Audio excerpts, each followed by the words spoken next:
Olá a todos, bom dia. E esse vídeo aqui eu vou estar corrigindo o que eu não vi no vídeo anterior, beleza? No vídeo anterior, então a gente construiu aí um script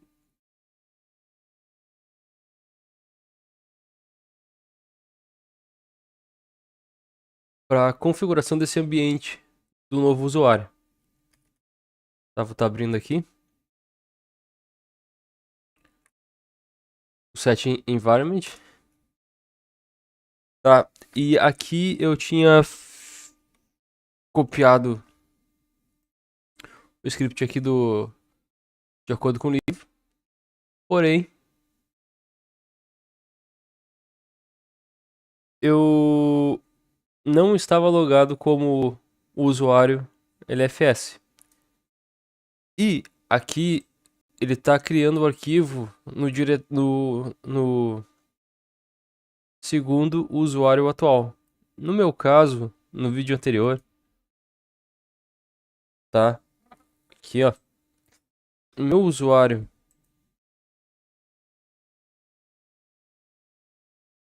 atual é o root. Então ele estava substituindo o meu bash e profile do meu root e não do usuário LFS, beleza? Listando lá o diretório do usuário LFS, ls-a barra home LFS.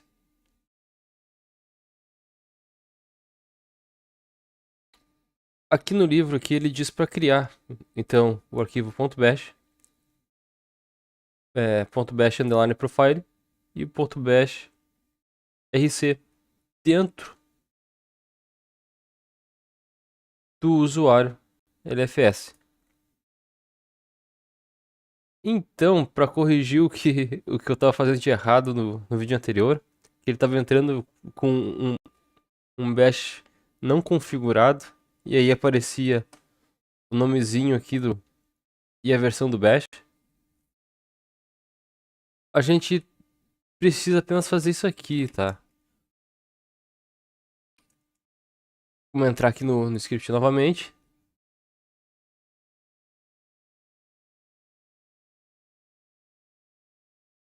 E é até que tranquilo, é só acrescentar aqui o diretório do novo usuário, LFS. Então, ao invés de ser no diretório atual, a gente vai dizer que a gente quer criar o arquivo lá no barra home, barra LFS, barra ponto bash underline profile. A gente pode estar copiando o diretório e inserindo aqui também no arquivo ponto .bash. Beleza? Aqui pelo terminal eu não tenho setado, eu não setei o copiar, somente o recortar, então seria Ctrl K, né? A gente seleciona aqui a informação, com os direcionais e segurando Shift, e aperta Ctrl K. E depois para colar é Ctrl U, tá? Comando do Nano. Beleza. Aí o que acontece aqui? Como eu criei esse arquivo como o usuário root, esses arquivos aqui eles vão estar com permissão de usuário e dono de root, tá? Com valor root. Só que ele vai fazer parte do usuário LFS. Então, ele precisa ser dono ter o dono e o dono do grupo dele, o LFS, tá? Para que quando eu inicio o LFS, ele consiga ler o terminal direitinho quando eu abrir o terminal e que ele consiga ler também quando eu entrar nesse usuário, as configurações iniciais desse usuário. Beleza? É preciso estar com o nome do usuário e o nome do grupo desse usuário. Para isso então é que eu fiz esse comando, tá? Shell -r. Quando eu faço isso, ele está trocando a propriedade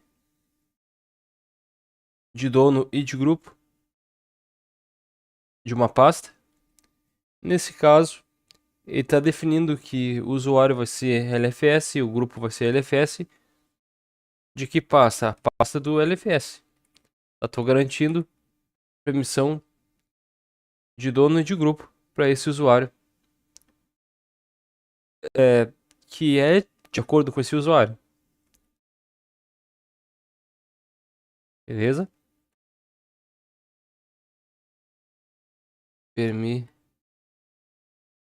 Permissão.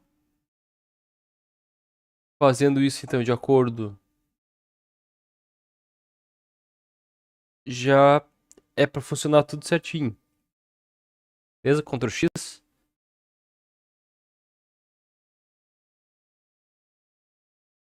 Y, Y sair salvando. Enter.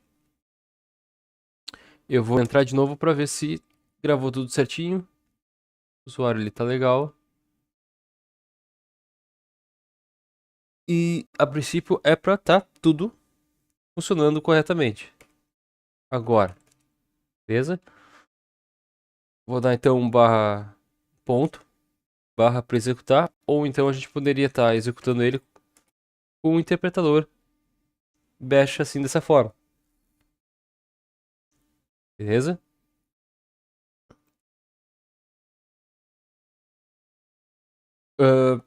Uma coisa que eu percebi quando a gente executa o bash assim, a gente pode abrir uma nova sessão de um terminal qualquer, às vezes, tá? Conforme o terminal que a gente estiver usando. Então é por isso que eu costumo usar dessa forma a forma de execução ponto barra, tá? Porque dessa forma ele executa o arquivo que tem permissão de execução, tá? Aqui dentro do shell bash, beleza?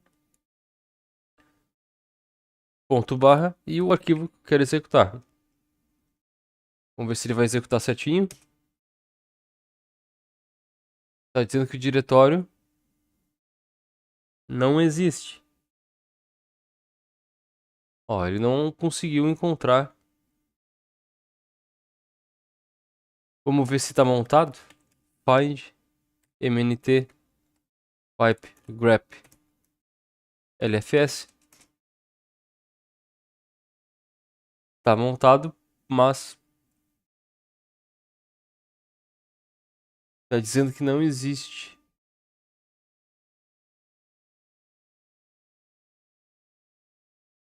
o LFS. Beleza. De fato a variável não existe. Vou adicionar novamente o caminho. Vou tá colocando aqui um eixo. Entre aspas duplas. Eixo. Deixa eu ver aqui.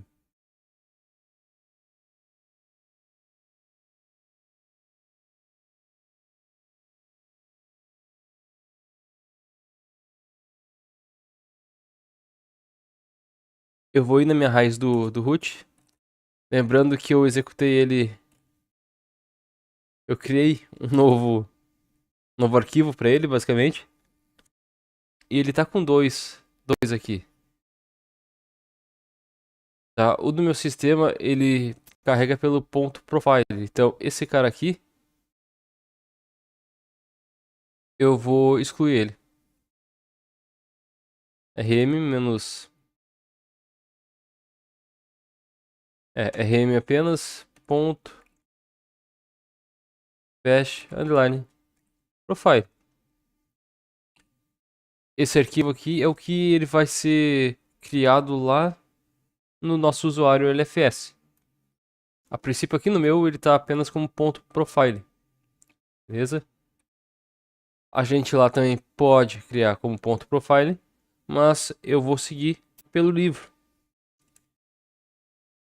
Sim, quero remover ele. Beleza, eu vou sair desse usuário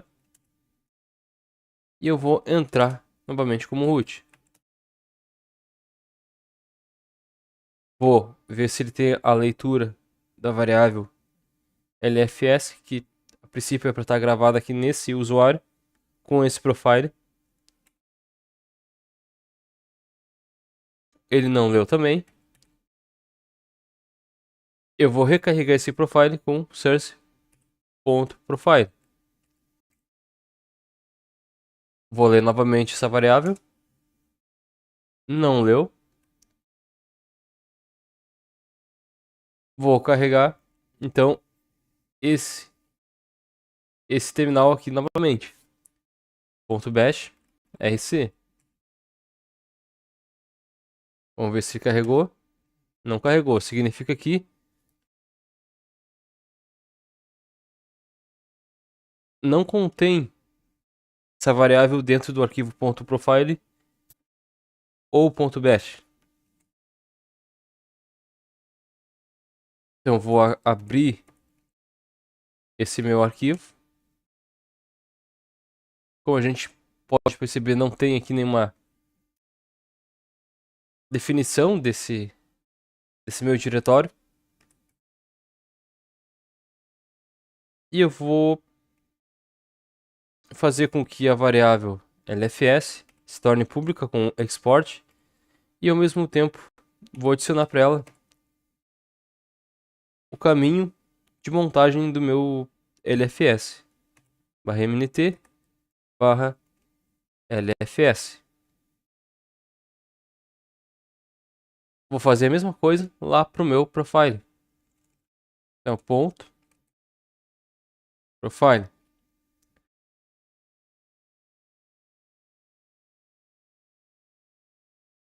Poderia fazer aqui dentro ou fora, tanto faz. Fazer aqui em cima dessa mensagem. Então, export, só para garantir mesmo. Export LFS, tem que ser tudo maiúsculo.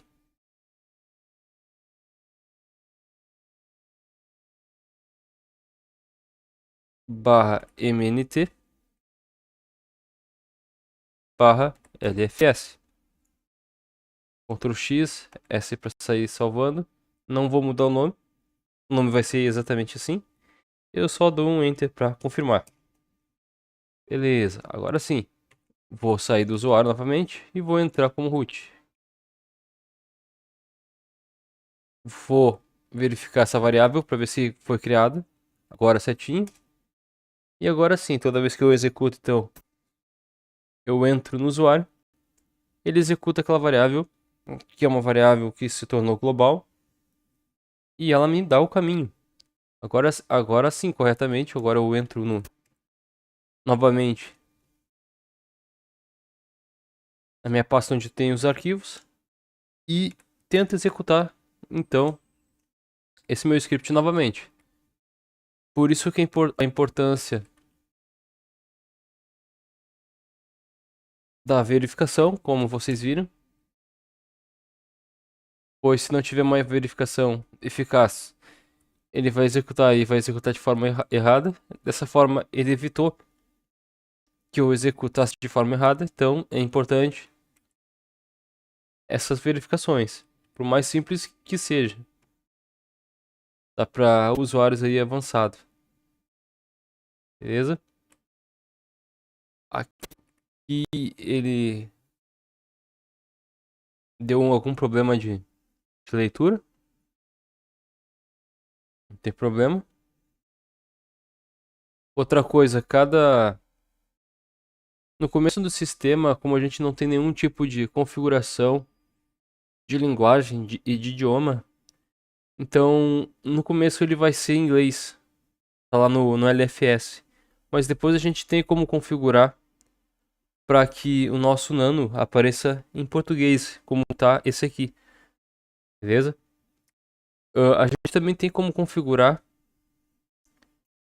que no terminal e no nano apareça a acentuação com o TF8, beleza? No começo ele não vai nos dar esse suporte, mas depois a gente consegue instalar e configurar perfeitamente, tornando muito mais usual do que vocês vão ver no começo, ok? Então, vou salvar aqui e executar novamente esse nosso arquivo. Vamos lá. Antes de executar, estou com o horário aqui errado, pois eu salvo esse sistema, né? Lembrando que estou numa máquina virtual. Então, HW, clock, e eu vou pegar o horário da minha placa mãe, né? Do meu computador.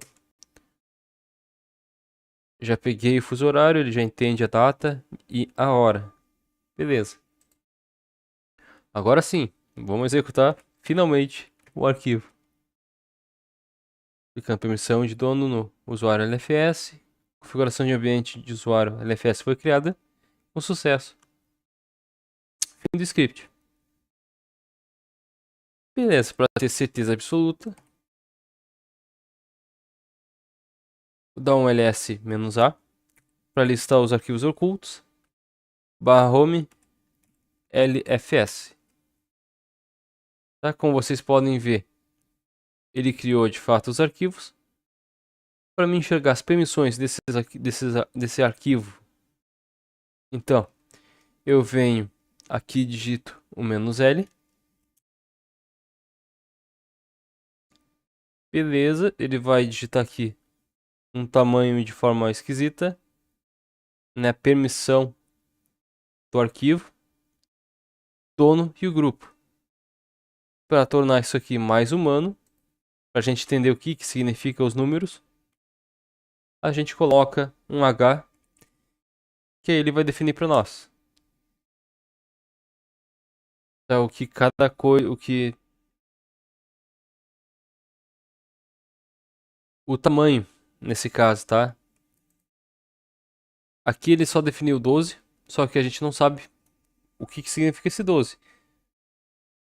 O H ele coloca aqui um 12K para informar que tudo isso aqui tá com 12K de tamanho. Beleza? Ok. Da mesma forma, seria se a gente quisesse saber o tamanho do arquivo. Ou o tamanho. É, o tamanho do arquivo.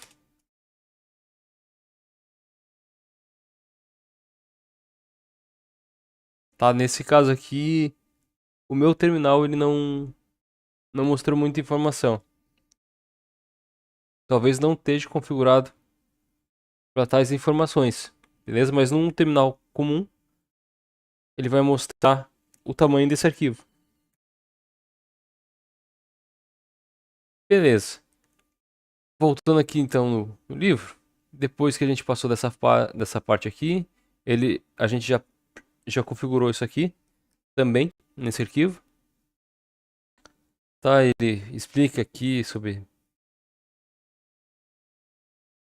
a variável para setar a quantidade de núcleos que a gente tem do processador na hora da compilação para não demorar tanto a compilação. Beleza? E para saber se está funcionando, a gente vai precisar entrar no usuário LFS. No próximo, na próxima página,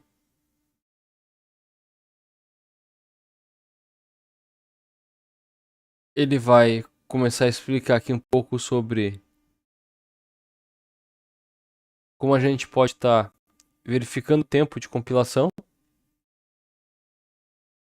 O tempo de compilação aqui é chamado de SBU, beleza? Ainda em preparações finais aqui, se tem alguma coisa importante aqui.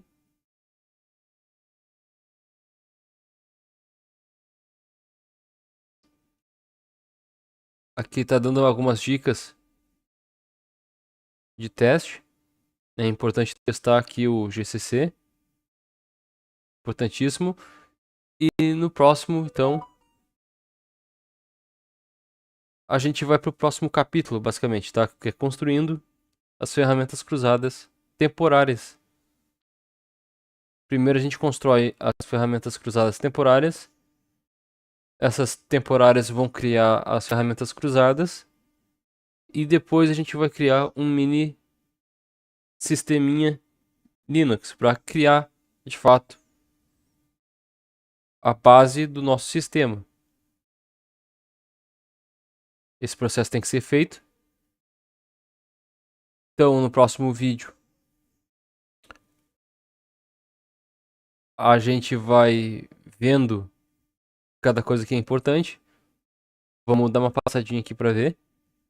Próximo é material preliminar importante. Vamos ver do que se trata. Verificação é importante. Tá, ele vai mostrar como a gente entra em Sega Root, depois mais lá na frente, para isolar o sistema.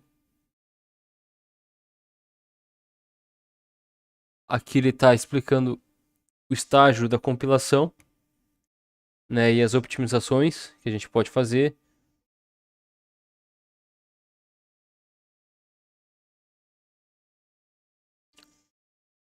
Tem várias configurações que a gente pode estar fazendo no GCC na hora da compilação, então é isso que ele está explicando sobre bibliotecas. Ele deve explicar aqui sobre bibliotecas estáticas também, sobre algumas variáveis que aparecem na hora da compilação, como essa aqui, ele está explicando o que significa. Aqui, nessa parte aqui, ele está explicando tudo o que é técnico. Tá? Exatamente o que está aparecendo aqui. É importante ler isso aqui com calma. Beleza? Próximo.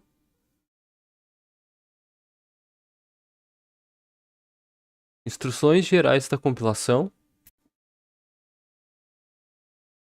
Aqui ele está informando para mim verificar o meu sistema para ver se está tudo certo antes de iniciar, então, as ferramentas temporárias, tá? Cruzadas.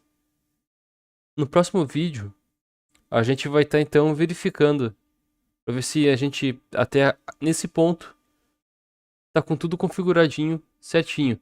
E aí isso vai envolver verificar a variável, a que a gente inseriu no root, que a gente vai estar indo para o LFS depois, para o usuário LFS que a gente criou.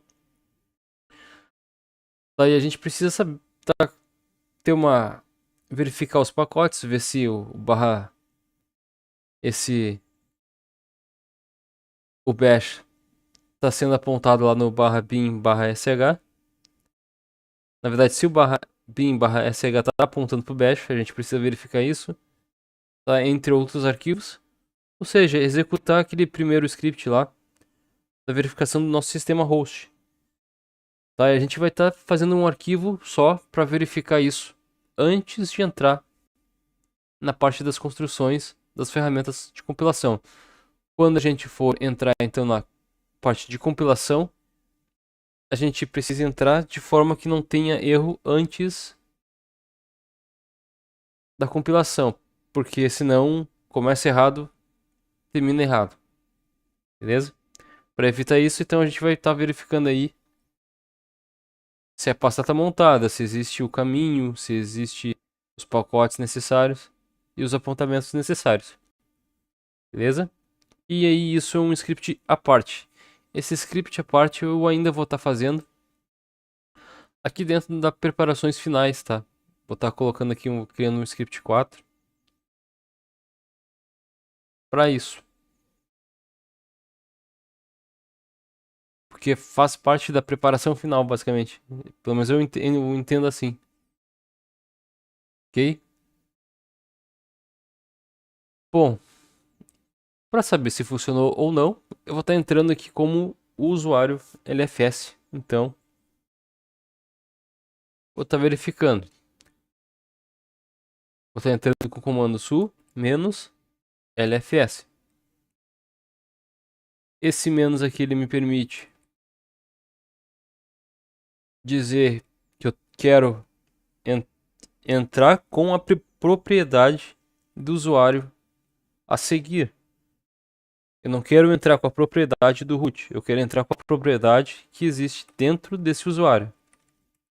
Então a gente coloca su menos, né, su espaço menos e o nome do usuário que a gente quer entrar, nesse caso LFS. Esse menos aqui ele também define que a gente vai entrar dentro desse usuário, mas também permite que está definindo que vai carregar todos os caminhos da variável de ambiente path que existe dentro desse usuário que a gente criou anteriormente, beleza? E aí ele entrou então nesse usuário. Vocês podem ver que ele está de forma padrão. É assim que ele fica. A gente poderia também inserir uma cor nele para tornar ele amigável, mas eu não vou mexer nisso, tá? Só vou ver se pegou a cor da listagem de arquivos e diretórios. Isso sim, a gente definiu que ele iria botar pra gente aí as cores de pasta. Ele não definiu a cor de atalho pra gente, mas não tem problema. Porém, ele entende que aqui é uma pasta dele, define uma cor para essa pasta automaticamente. ls-a, a cor do arquivo, então ele interpreta como branco, que é o padrão do terminal, então ele já interpreta tudo corretamente, automaticamente também. Beleza? Tá tudo funcionando aqui. Eu vou sair desse usuário, porque no próximo vídeo, então, a gente vai estar fazendo um script final de verificação para ver se está tudo certo com o nosso sistema até aqui, antes de entrar na parte da compilação, que as coisas vão começar a ser crítica a partir do próximo vídeo. O próximo vídeo ele não vai me permitir errar, tá? A gente não pode errar no próximo vídeo. O sucesso de todo o processo aqui depende do próximo vídeo. Beleza? Simplesmente assim. Até o próximo vídeo. Falou e fui.